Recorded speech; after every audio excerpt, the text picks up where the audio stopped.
En este jueves recemos con el Evangelio según San Mateo, en el nombre del Padre, y del Hijo, y del Espíritu Santo. Amén.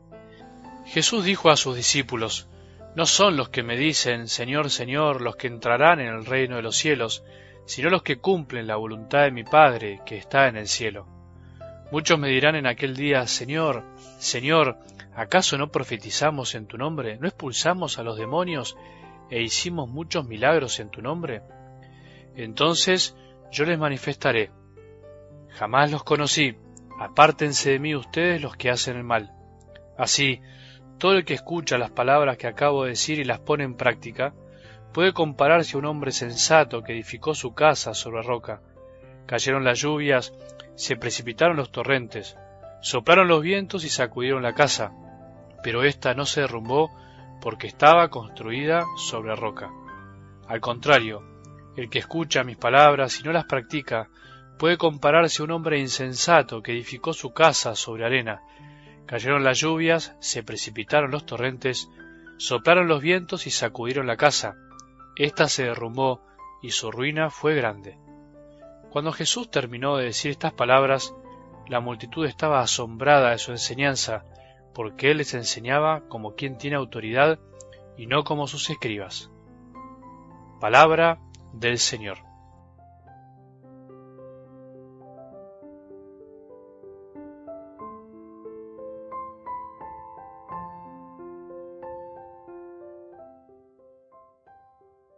Vamos llegando al final del Sermón de la Montaña. Espero que lo hayas disfrutado tanto como me pasó a mí. Siempre es una delicia volver a leerlo, a escucharlo, a saborearlo, a rumiarlo con el corazón. De hecho, te diría que jamás podremos desmenuzarlo completamente. Su riqueza y sabiduría son absolutamente inagotables, como toda la palabra de Dios. Pero especialmente este sermón es maravilloso. Pero nuestro pobre corazón, pequeño corazón y pobre inteligencia nunca pueden terminar de comprenderlo completamente. Hoy concluyen las maravillosas palabras y expresiones que venimos meditando de hace casi 3 semanas por gracia de Dios.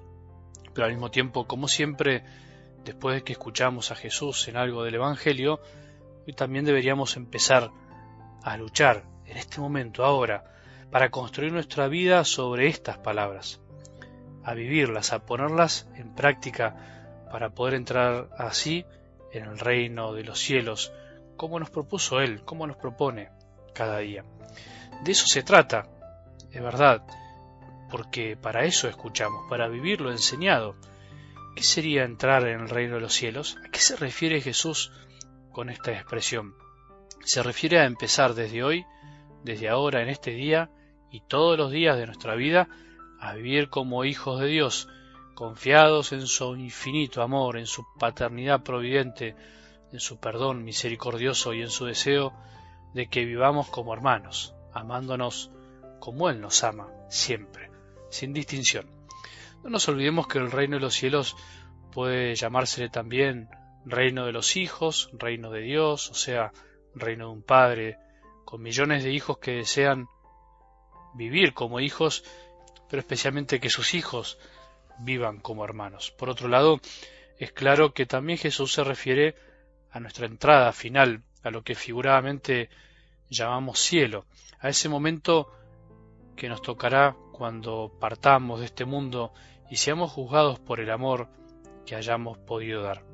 Pero el reino de los hijos empezó en la tierra con la llegada del Hijo con mayúscula de Jesús, y empezó en nuestra vida con el bautismo, cuando fuimos inmersos en la vida de los hijos de Dios y en la medida en que comprendemos también y vivimos todas estas palabras que venimos escuchando. Jesús nos advertía hace unos días que no todos quieren seguir este camino, acordate, no todos quieren subir la montaña, es difícil, algunos abandonan al costado del camino, se cansan, porque dice Jesús que la puerta es angosta y estrecho el camino que lleva a la vida, y son pocos los que lo encuentran. Por eso el desafío de hoy, al terminar de escuchar estas palabras de algo del Evangelio, es empezar a construir nuestra vida sobre la roca de lo que escuchamos, la firmeza de sus palabras que son vida y dan vida en abundancia.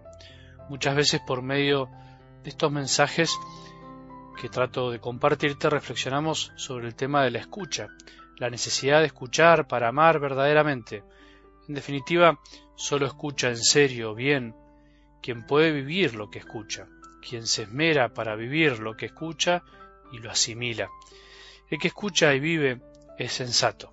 El que escucha y no vive es insensato, no es inteligente, no utiliza los dones de discernimiento que Dios Padre le dio para que pueda elegir siempre hacer el mayor bien posible a los demás y para su propia salvación. En un mundo y en un estilo de vida donde abundan más las palabras que las obras, donde estamos cansados de escuchar muchas palabras, es necesario volver a recordar que no son los que se llenan la boca hablando de Dios, hablándole a Dios, los que necesariamente viven como hijos y los que algún día llegarán a estar con Él, sino que son los que cumplen la voluntad del Padre que está en el cielo.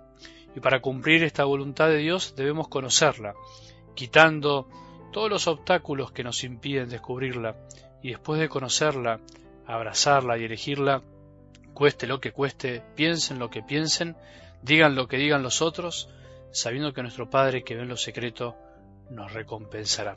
Eso es lo único que nos debería desvelar día a día, hacer lo que Dios desea de nosotros, lo que Dios desea para todos, confiando que su voluntad es nuestra felicidad, una felicidad distinta a los que nos propone muchas veces nuestro corazón, que nos engaña, y el mundo en el que vivimos. ¿No es lo que rezamos todos los días en el Padre Nuestro? ¿No es lo que pedimos cada día al decir que se haga tu voluntad en la tierra como en el cielo? ¿No significa esto también la tierra de nuestros corazones, que necesita enamorarse de sus deseos y pensamientos? No seamos ingenuos, no seamos cristianos insensatos, no seamos cristianos medios tontos de la boca para afuera. Vivamos la voluntad de Dios manifestada en el sermón de la montaña. No hay nada peor que decir y no hacer. Por eso muchas veces, hasta que uno no vive lo que dice, es mejor no decir nada, si todavía no podemos, si todavía no nos da la fuerza, el cuero, por decir así. Cuando no se vive lo que se piensa, o como piensa Jesús, a veces se termina pensando cómo se vive, dice un refrán por ahí. Cuando no se vive lo que se cree, lo que decimos creer, terminamos creyendo que lo que vivimos, el modo de vivir nuestro personal, es el mejor, y acomodamos la voluntad del Padre a la nuestra. Mejor es creer, confiar y callar. Mejor es vivir pensando, vivir creyendo, como Él nos enseña. Dios no pide perfeccionismo, ausencia de caídas y tropiezos, sino que pide amor, búsqueda continua de su voluntad. Una cosa es intentar todos los días luchar para hacer la voluntad del Padre, y otra cosa es ser hipócritas. Por eso, al terminar estas palabras, recemos como lo hacen los hijos, como Jesús nos enseñó con el Padre Nuestro. Que tengamos un buen día y que la bendición de Dios, que es Padre misericordioso, Hijo y Espíritu Santo, descienda sobre nuestros corazones y permanezca para siempre.